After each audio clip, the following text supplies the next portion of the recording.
शिव भक्तों की कांवड़ यात्रा जब चली सीना तान, छूट गया पसीना, बिलबिला उठे हैदराबाद वाले भाईजान।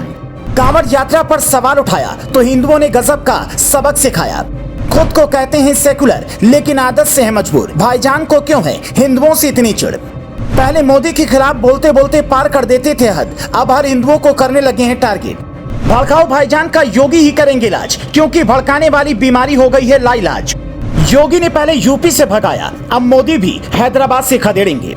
यूपी चुनाव याद है या भूल गए? हैदराबाद वाले भाईजान यूपी चुनाव को बिहार के चुनाव की तरह फ्लावर समझ रहे थे, लेकिन तब उन्हें इस बात का अंदाजा नहीं था कि इस यूपी में एक फायर नेता भी है, योगी आदित्यनाथ, जिनके आगे भड़काऊ भाईजान की एक नहीं चलेगी। तो भड़काऊ भाईजान यूपी चुनाव में गठबंधन करते रहे, लेकिन जब योगी की वजह से दुकान खुल नहीं पाई तो बिना चुनाव लड़े ही लौटकर हैदराबाद भाग गए। इतना तो समझ ही गए होंगे कि हम किसके बारे में बात कर रहे हैं। नाम है असदुद्दीन ओवैसी। पर अचानक ओवैसी के बारे में बात क्यों करनी पड़ रही है?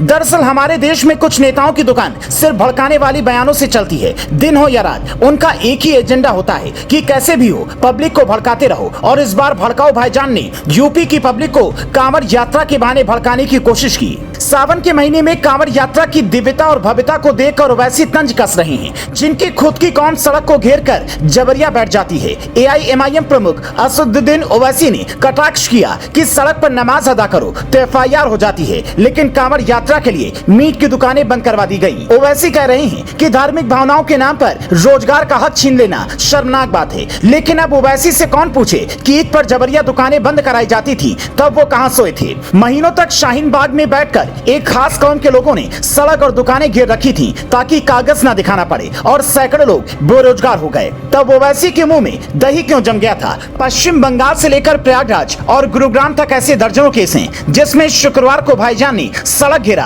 और विरोध हुआ तो एक वर्ग के लोगों को टारगेट किया गया। लेकिन जब नाम ही भड़काऊ भाईजान है तो कैसे ये सब नजर आएगा? इसलिए जरूरी है कि कांवड़ियों पर सवाल उठाने वाले भाईजान की आंखें खोली जाएं। पहला, कांवड़ यात्रा में चलने वाले कांवड़ियों से ज्यादा अनुशासित कोई नहीं होता। लाइन लगाकर चलना और जुबान से बोल बम के नारे लगाना, उनकी तरह नहीं कि पाक महीने में भी गोश्त के बिना काम न चल पाए। दूसरा, कांवड़ यात्रा के दौरान योगी सरकार हो या धामी सरकार, कुछ सख्त हिदायतें जारी की गई, जैसे कोई हल्ला हुड़दंग नहीं करेगा, डीजे को ऊंची आवाज पर नहीं बजाना है। लेकिन भड़काऊ भाईजान को ये सब नजर नहीं आता है। तीसरा, भड़काऊ भाईजान को हम खुद न्योता देते हैं कि वो यूपी में आकर कांवड़ यात्रा को पहले करीब से देखें, फिर उनकी सारी गलतफहमी दूर हो जाएगी। हम एक बात साफ कर देना चाहते हैं कि हम किसी कौम पर सवाल नहीं उठा रहे हैं, बल्कि हम सिर्फ ओवैसी साहब को जवाब दे रहे हैं। बैरिस्टर की पढ़ाई कर लेने से इंसान पढ़ा लिखा तो बन जाता है, पर अभी भी उनमें लक्षण ओवैसी साहब वाले ही रह जाते हैं। अब ऐसी पढ़ाई का क्या फायदा जब आप जोड़ने की जगह लोगों को तोड़ रहे हो?